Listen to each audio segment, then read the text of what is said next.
Okay, I'm here. This is Evergreen Gene, day 11, Vlogmas 2023, day 11.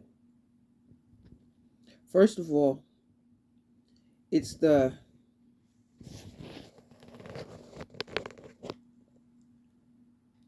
first anniversary of Mom's passing. My mother, Carmen Morris Givan, passed away at around 6:40 a.m. on December 11th, 2022. And today marks the first anniversary of her passing. But yes, I shed some tears. I didn't even anticipate. It just came out of nowhere at one point.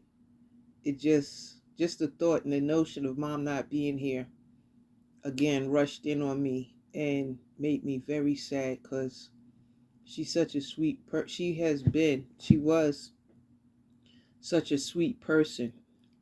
And her sweetness, I miss her personality, her vibrancy, and who she was and what she meant to me. And that's someone that's irreplaceable. The love of a mother, you can't find a better example of the love of God to me.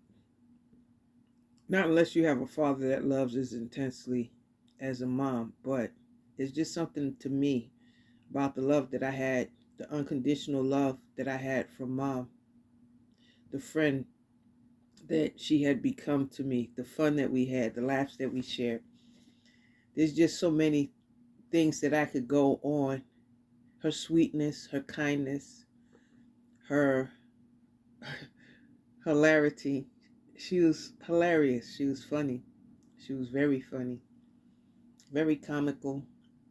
She didn't like anybody to be making jokes or making somebody feel bad. She always had a high sensitivity and regard for other people.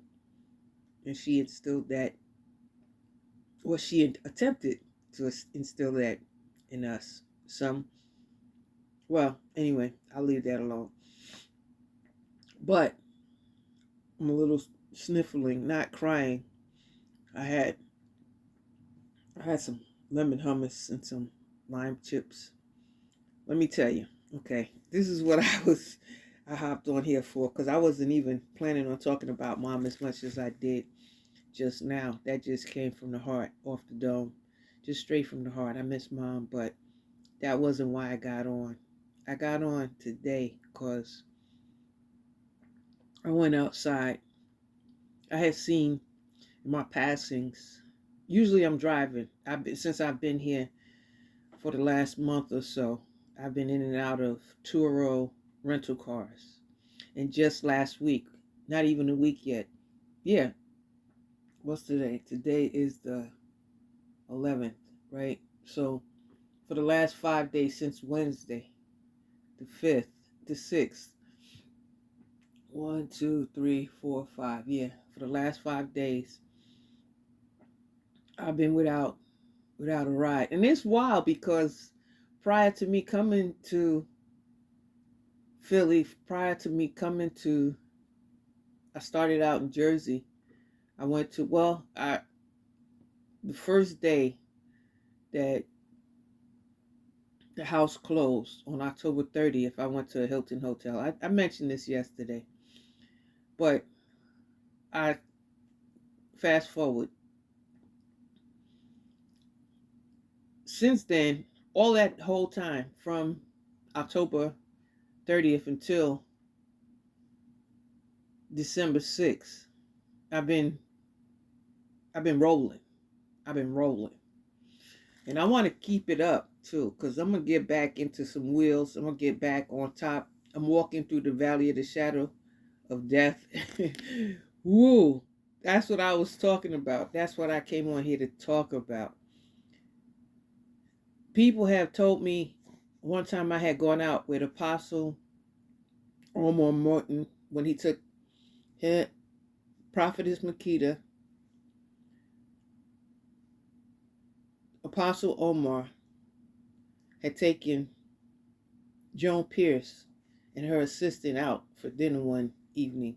And one of the things that Apostle made mention of, because he knew that I'm in Philly now, is he asked me, have I ever heard of Kensington? I didn't hear of Kensington, but now I have. And Susanna mentioned Kensington to me. Let me tell you, okay, that's a 13-minute car ride away from here. So it's not far from here, Kensington.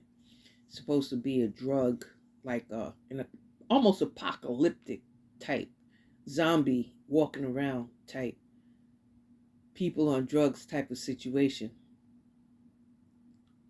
So, getting back to today, I'm kind of preparing. I have a meeting, a phone meeting with someone that's a really powerful woman of God that I'll be working with real soon. I won't divulge at this particular time.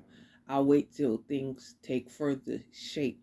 But I'm going to have a really great discussion with her at 2:30 that's about a half an hour from now, right? It's about 2 o'clock in the afternoon right now. It actually is exactly 2 o'clock in the afternoon. So in a half an hour, I'll be talking to this woman of God, powerful woman of God, that I met when I was in Los Angeles. I won't go into the details of that. That's for another time. But I will talk about it. Trust and believe. In any event, I believe that God allowed me, because I've been on the mountaintop since from October 30th until like Wednesday. And lately, just basically the outflow of cash, I had to put the brakes on certain activities because I won't go into the details right now, but I had to put the brakes on certain activities, and movement has been me walking through the shadows of the valley of death at this point. So I'm down from the mountain. I'm walking through the valley at this particular time. And at this particular point, I realize that when you're on the mountaintop, the things that you see in the valley, baby, let me tell you, Kensington, I don't have to go to Kensington. All I have to do is walk outside and walk down the street, walk up Ridge Avenue or down, whatever the case may be. Not sure directionally which way it's going, but headed towards the city. I went because I saw yesterday when I was going to church, I had taken the bus and the train into Jersey from Philly. And I enjoyed it because I get to do some picture taking, filming, all kinds of things. I love it. I get to listen to my Audible. I mean, I could do that while I'm driving, but it's a different vibe. It's a different vibe. I enjoy it. I like commuting because it gives me a whole different opportunity to be creative. Let's put it that way. I have the ability to engage with the city more when I commute as opposed to when I drive. When I drive, you just whiz by so much. When you take the time to commute, oh, baby, it's a whole nother thing. You get to see what's really going on, right? So that's the situation here. And Timmy, this is a man, childhood friend that grew up around the corner from us when we were in Hollis. Told me he had been here for 25 years. He left out of here about a year ago. And he said how rough this area is. I looked and I didn't realize the extent of it until I took this walk today. I went to go because I'm thinking, okay, it's coming lunchtime. It was about 1:30, 12:30, 1:30, 12:30. It's coming lunchtime. Let me go get a bite to eat. Let me go to this Chinese restaurant I saw around the corner. Boarded up. There was another Chinese restaurant down further, boarded up. When in God's creation do you know of Chinese restaurants boarded up? I don't care where you are. I don't care what is going on in the world. The Chinese restaurant is going to be open. It's going to be the latest thing open on the block. They making their money. Now here, two Chinese places boarded up. Then I saw these quote unquote convenience stores. They look like drug spots. Boarded up. You don't have access to nothing. So that kind of gave me a glimpse into what's going on in this area. How much people steal. So you can't like go into a store, like a regular store, like Pitt's or Uncle Will's, for those who are from where I grew up, where you could just go to the store, or the bodega. That's in the Bronx. You can't. They had the plastic, that hard, bulletproof hard plastic up and over the candies, over the cakes, over the chips. You have to ask for everything. Like it's commissary or you in jail or something, I guess. I don't know. It just was like, wow.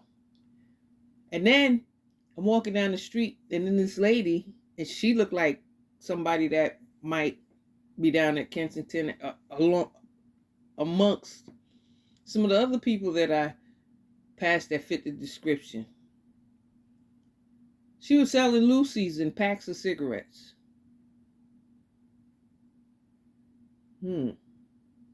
So, and I think when I was walking back, she busted out, and it looked like she, I don't know what she did. She did something. I don't know if she was shielding herself to light a cigarette, or was she doing some other drug, like smoking crack or something like that. But she did something that looked very shady. Very shady. Looked drug inducing, or, like she was engaging in consuming drugs. But I said all of that to say, I believe I'm here on assignment. I have no question about it. I guess I look back to what Prophetess Makita preached yesterday. I'm going back to the mountaintop. There's no question about that. But it's just a matter of how I position myself. Well, let's reverse that, because I'm not positioning myself.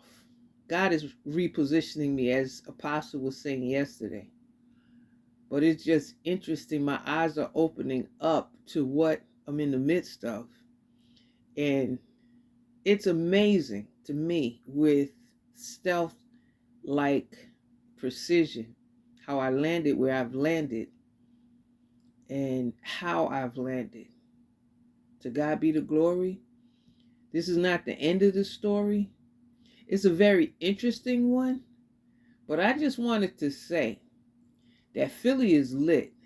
And you know what I was saying when I was walking, because it felt like desolate, the buildings. It felt like how the Bronx was and how Harlem was back in the like 80s and 90s, burnt out and just desolate. A lot of different 70s, it was just not the vibrancy that it once was, right? And I haven't even been here. I had to read the history of Philadelphia to see and really get an understanding of this city, a better understanding. I didn't have any understanding of this city, to be honest. But to get an understanding of this city and to know the significance of Philadelphia in the history of America, William Penn, Pennsylvania, Philadelphia. He named Philadelphia the city of brotherly love. And just so many different things that I was reading about it. First of many things: hospital, library, university, I mean, just so many different things. 18 universities here, 4-year colleges, university colleges, so many things. So for it to be, or to this area to be as it is, and it's the third most populous.